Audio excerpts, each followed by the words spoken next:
What is happening, everyone? Matty B here again with the beers, with the beats, with the streaming news, because there was a bunch of streaming announcements from Twitch, from YouTube, so let's talk about them. But first, like always, you can check out my Twitch stream every Sunday, noon Pacific. Link is down below.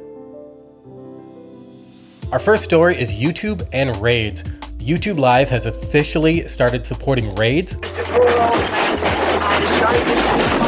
or what they call live redirect. It is essentially Twitch's raid where you can take your channel and your entire audience and move them all over to another channel.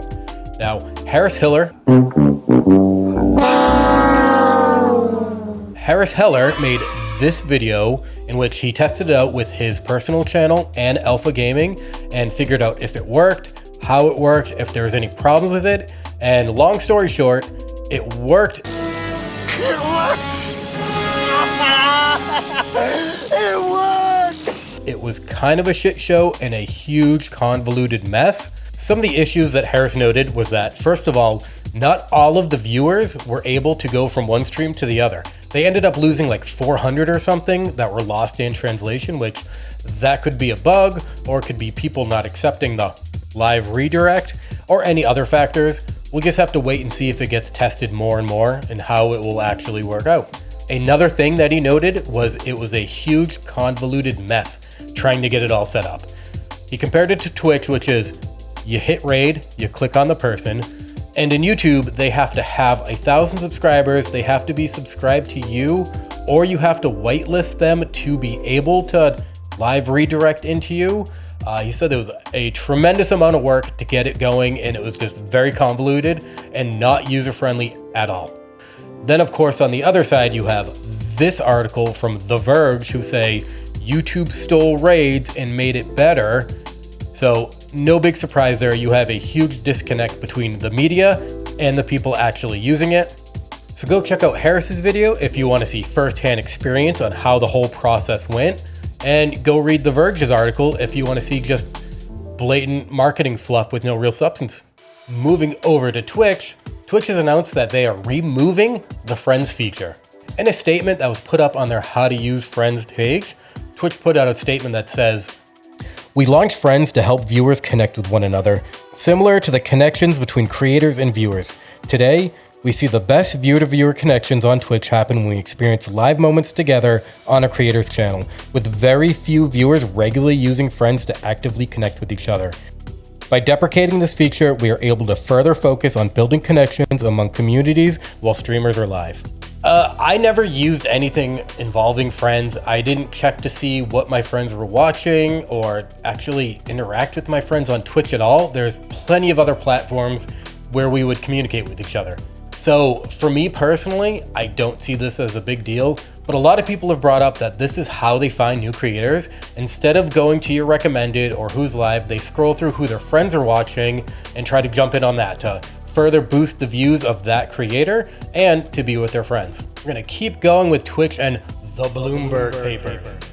Now, nobody actually called it the Bloomberg Paper. I decided that it was a cool name, so that's what we're gonna go with. The Bloomberg Paper is an article that was on Bloomberg the other day about potential changes coming to Twitch, maybe starting this summer.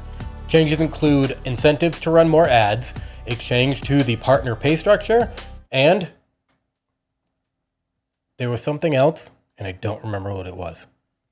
So of the whole controversial paper, I think the least was the ads.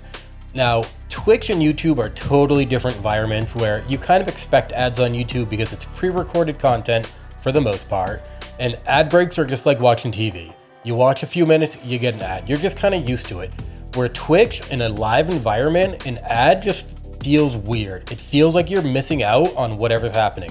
If you're watching a DJ or if you're watching someone play a game or paint or groom a dog, you feel like you're missing out on that live aspect of it.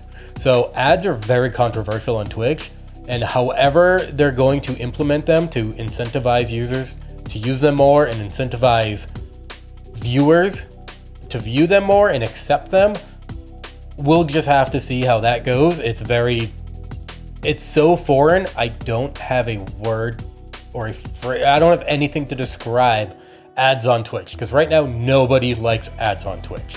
If you want to see more about ads on Twitch, Billy Lane had a good discussion on DJs Not DJing featuring Darth Beardy, JosuhA, and MetaPattern. The Bloomberg paper also mentioned that there might be some sort of tier setup for partners. It didn't elaborate any further than that, and that's all we know. And the big kahuna, the one that everyone's been talking about, is the potential change to the split of partners. In the world of Twitch monetization, you have 3 tiers. Well, kind of 4. We'll get into that. You have the majority of streamers way down here, your 1 or 2 viewer Andys who are not monetized. Then you have a big chunk of people who is the affiliates. That's where I stand. Go follow and go subscribe. You get a 50-50 split between yourself and Twitch. For every $5 sub, you get $2.50, Twitch gets $2.50, and so on and so on. Then in the upper tier, you have the partners. They have a lot more perks than the affiliates, and a majority of them still have a 50-50 split. But then you get to the top of the partners. These are your huge thousands, tens of thousands, hundreds of thousands of viewers, streamers. They get a 70-30 split. For every $10, they get $7. Twitch gets $3. Now, Twitch is notorious for having extremely strict contracts and a pretty shit monetary system to begin with. So if what is being said is true and Twitch is actually going for everyone from 70-30 to 50-50 like the rest of the tiers, this could be very bad for them. This is why this is the most talked about of all of the announcements over the past week. You know, over the few years, Twitch has lost huge big name streamers like Ninja, like Dr. Disrespect, and others. And to cut people's revenue 30%, this could be a mass exodus. More and more, you see people like Harris Heller and Devin Nash talking about how Twitch is dying, everyone should go over to YouTube. This could be the thing that kicks off everyone going to YouTube. Because it's no secret that Twitch is a monetary dumpster fire. Now, Amazon doesn't release any of the financials for Twitch, but it is expected that they are losing a tremendous amount of money every year. So while all of these announcements are under the guise of making Twitch profitable, it could have a serious backlash that could destroy Twitch altogether. And we're just gonna have to see what will happen, because potentially, like a lot of announcements like this, Twitch is gonna make them, they're gonna see the response, and then they're gonna back away from them. Because if people are that angry, they're just not gonna do it all together, because then all of their big name streamers who are getting 70-30 are gonna ditch and they're gonna run away. They're gonna go to YouTube. They're not gonna go to Facebook, because who uses Facebook streaming, honestly? But these are just rumors. They add incentives, the partner tier and the partner 70-30 split down to 50-50. These are just rumors that we do not know if they are true or not, and we don't know if or when they will ever happen. So there we have it. A lot of big news coming from both sides of streaming, YouTube and Twitch. Tell me what you think of it. It's pretty exciting. YouTube getting raids or live redirects. Twitch shooting themselves completely. Yeah, all right. We'll just have to see. Like always, thanks for watching. Do all that YouTube algorithm stuff or whatever. Check out the socials down below. Huge shout out to our patrons, DaveC, TheUrbanGhost, Jason Story, mEDIK, Jamie Darnow, and the Ronies. To see how you can become a patron and help support the channel, check the link down below. Thanks for watching. Peace. If you like this video, check out one of these two up here.